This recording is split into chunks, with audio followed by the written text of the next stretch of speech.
Before discussing the topic financial lease, first of all we discuss what is lease. Lease क्या होता है? हिंदी में बोलते हैं पट्टा, ये सुना होगा आपने।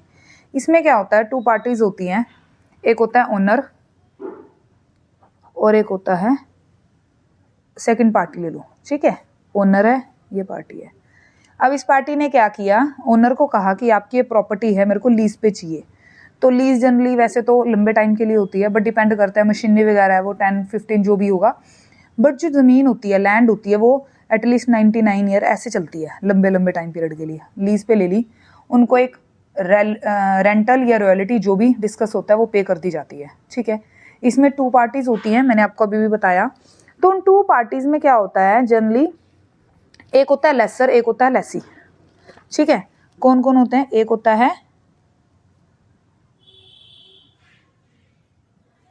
है लेसी, ठीक है। तो इसमें क्या है, इसने इससे ली प्रॉपर्टी, लैंड लाइक मशीनरी ली, ठीक है। तो इसमें क्या होगा, जो फाइनेंशियल लीज होती है, दो तरह की लीज होती है, एक होती है फाइनेंशियल, एक होती है ऑपरेटिंग, ठीक है। फाइनेंशियल और ऑपरेटिंग में बेसिकली क्या होता है, इसमें आपको दो पार्टीज के बीच में कुछ डीलिंग होती है, कोई भी मशीनरी ले रहा है वो उससे ले रहा है। तो इसमें क्या होगा, जो लेसर होगा वो एक कॉन्ट्रैक्ट में एंटर हुआ, ठीक है, एज अ फाइनेंसर। और ये क्या करेगा, जितनी भी जैसे मशीनरी है, जो उसकी मेंटेनेंस है, ठीक है, जो उसकी रिपेयर है, कौन पे करेगा? लेसी, ठीक है, पहला।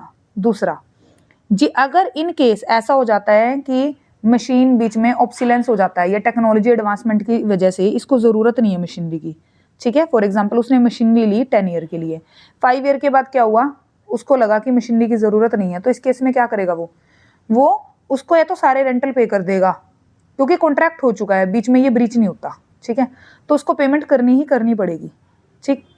और जो आपका ये लेसर होता है, इसको सिर्फ अपने रेंट से मतलब होता है कि भाई मैंने इतने की डिस्कशन की रखी है और ये देगा ही देगा। फाइनेंशियल लीज में वो उसको कैंसिल नहीं कर सकता, ठीक है, नॉन कैंसिलेबल होता है, इसलिए उसको प्रिंसिपल भी मिलेगा और इंटरेस्ट भी मिलेगा ही मिलेगा, जितने भी ये बात हो रही है, ठीक है। लेसर और लेसी। अब लीज में पता लग गया, लीज दो तरह की होती है, एक होती है ऑपरेटिंग, एक होती है फाइनेंशियल, ठीक है। अभी मैंने आपको कौन सी बताई? फाइनेंशियल। एक होती है ऑपरेटिंग लीज। ऑपरेटिंग लीज में क्या होती है, जो आपका लेसर है वो सारे खर्चे बेयर करता है, मेंटेनेंस के, कॉस्ट ऑफ रिपेयर के, ठीक है। और जो आपका लेसी है वो सिर्फ यूज करेगा मशीन को एक टाइम पीरियड के लिए, ठीक है। और जो भी रिस्क होगा किसको होगा? लेसर का होगा, ठीक है। नेक्स्ट, जो ऑपरेटिंग लीज होती है ये कैंसिल भी हो सकती है, जब चाहे कैंसिल हो सकती है। और कौन कैंसिल करेगा? लेसर कैंसिल करेगा, इसीलिए वो cost of obsolescence, cost of repair सारे खर्चे बेयर कर रहा है, ठीक है। अच्छा, उसको अगर डिफिकल्ट लग रहा है कि भाई नहीं मैं नहीं दे सकता, वो विलिंग नहीं है, तो वो उसको बीच में कैंसिलेबल हो सकती है ये, ठीक है। तो ये फाइनेंशियल लीज। Thank you.